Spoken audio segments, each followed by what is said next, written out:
Hey guys, welcome back to the channel. Welcome to another video. It is another New-Newz roundup that we've got in store for you today. We're talking about the latest developments in the Martin Odergaard situation.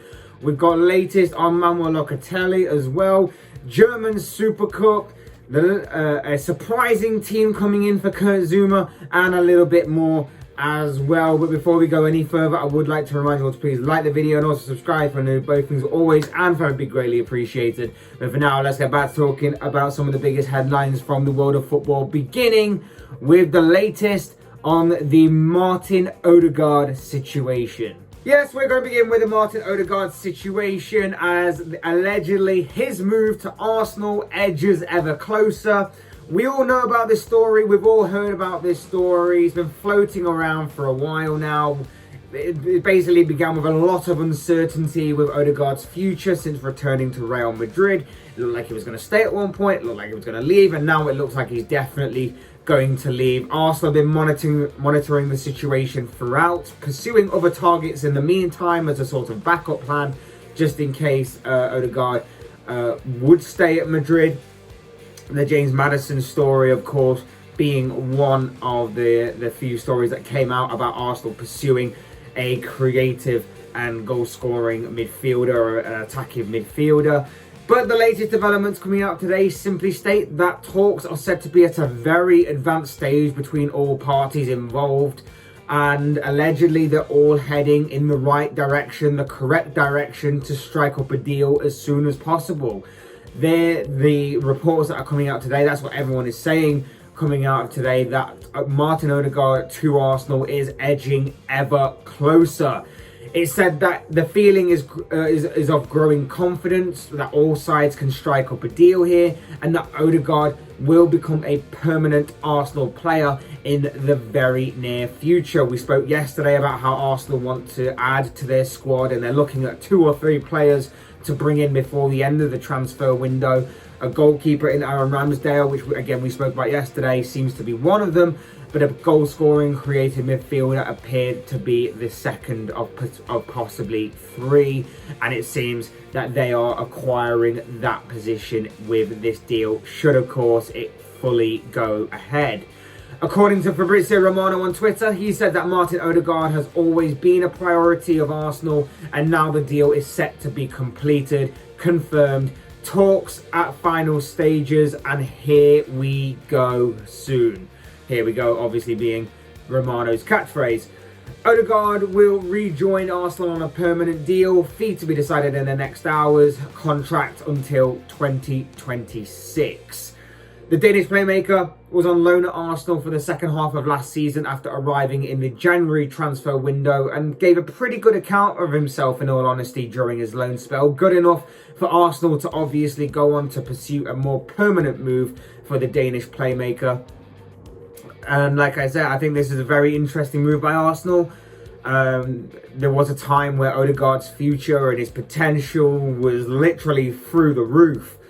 It's kind of slowed down, I guess you'd say, a little bit with some of the loan moves that haven't quite worked out for him. But it'd be interesting to see if he can pick himself up and continue his development and continue to progress, because like I say, his potential was through the roof at one point. He was said to be one of the next big things to come out of Real Madrid, and well, Danish football, but obviously he moved to Real Madrid when he was very, very young. So be interesting to see his development from here, potentially at Arsenal, should this deal go through, which, if everything is to be believed, is very close to happening.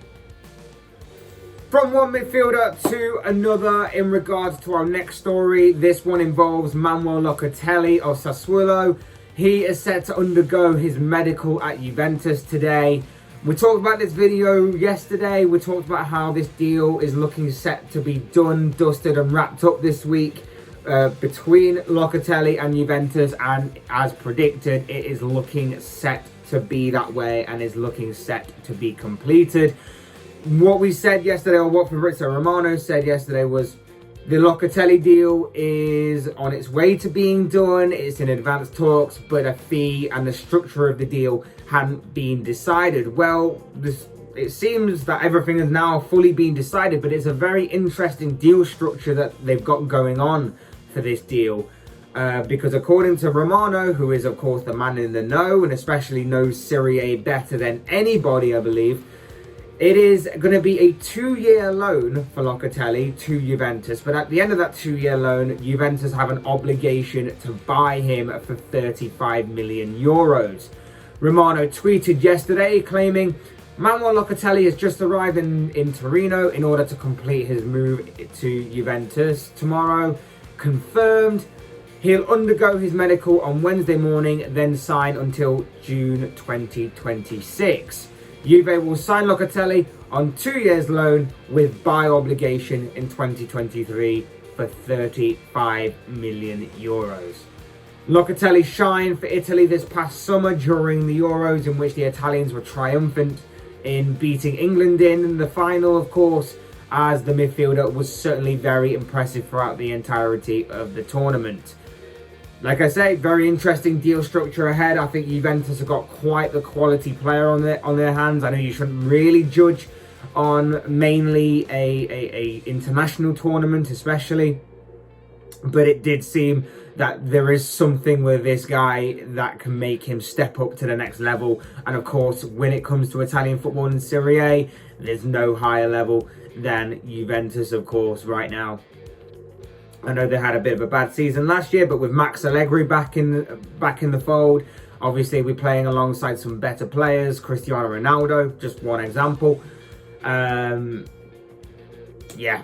it's going to be a good move for Locatelli. It's a good move for Juventus. The deal structure seems okay for them financially, considering their financial status, of course, and the issues that they've got. But it seems like it's going to be a good move, and it seems that it's only a matter of time before Manuel Locatelli is confirmed as a Juventus player. Speaking of Juventus, their talisman, their main superstar, Cristiano Ronaldo. I just want to get a quick word on some of the stories that have been coming out about him in the past 24 to 48 hours or so.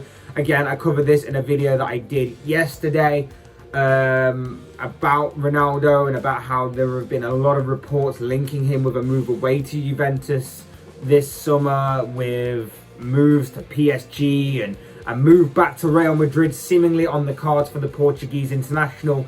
But yesterday, Ronaldo put out a lengthy post on his Instagram account basically stating that he wanted to clarify his future. He stated that he is and always will be dedicated to his work, and that his story at Real Madrid has been written and therefore completely ended. And I think that we can assume that barring any major U-turn here, that Ronaldo will not be making a return to Real Madrid this summer. Of course, I'm paraphrasing and I'm summing up the very long and detailed post by Ronaldo, but that's basically the gist of what he wrote on Instagram yesterday. Check it out if you haven't.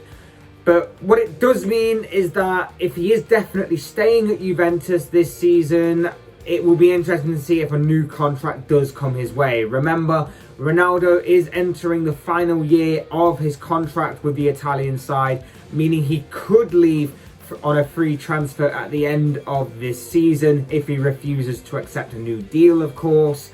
So interesting times do lie ahead for the Portuguese superstar, but it doesn't appear that we'll be seeing him in a Real Madrid shirt again in our lifetime. We're going to step away from the transfer stories for just a moment and talk about last night's German Super Cup, which was played out between Bayern Munich and Borussia Dortmund. And it was Bayern who added yet another trophy to their ever-growing collection thanks to a 3-1 victory over their rivals, with Robert Lewandowski back among the goals as he scored a brace last night, whilst Thomas Muller got the other Bayern Munich goal. Marco Reus was on target for Dortmund to make the score at the time 2-1, but it was last season's Bundesliga goal-scoring record breaker, goal-scoring machine, that is Robert Lewandowski, or as Thomas Muller would put it, Robert Lewandowski, who made sure a comeback was quickly extinguished.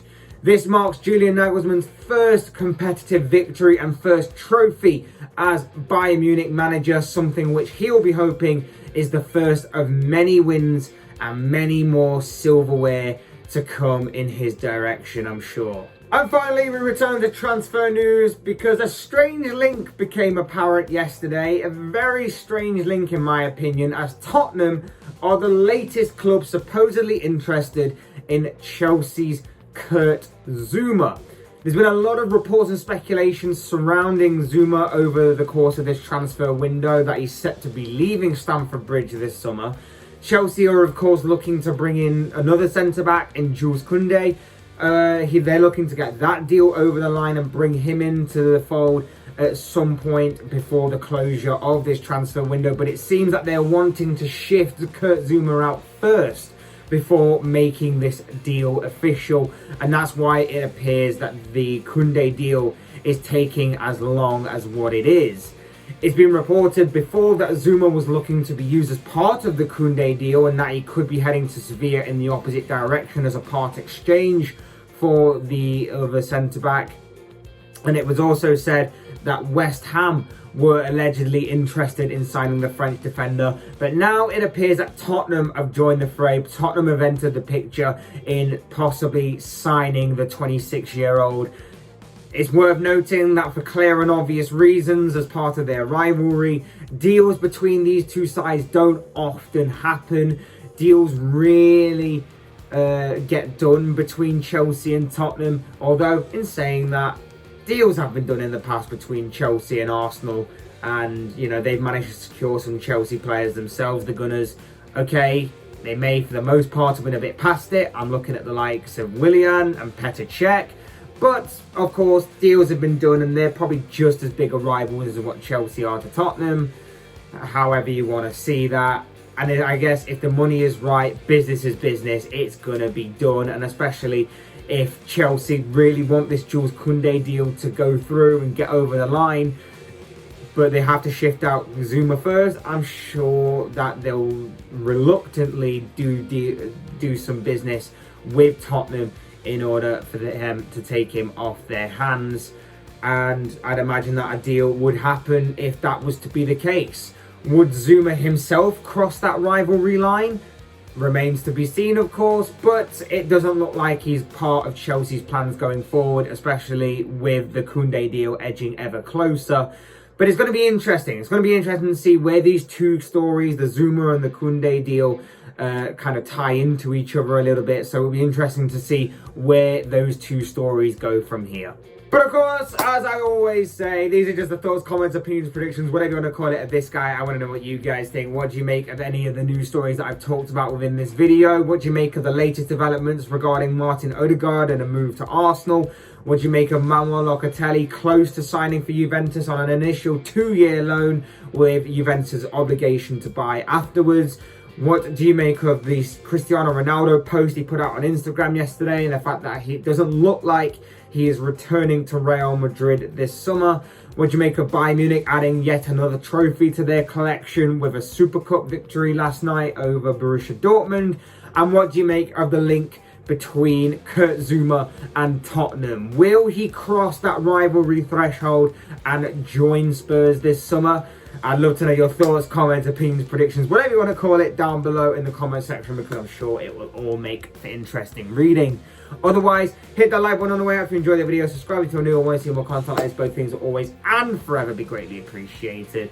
And as always, thank you all so much for watching and listening. I've been Fletch, this has been another Fletch Talks video, and I will see you and speak to you all again soon in another video.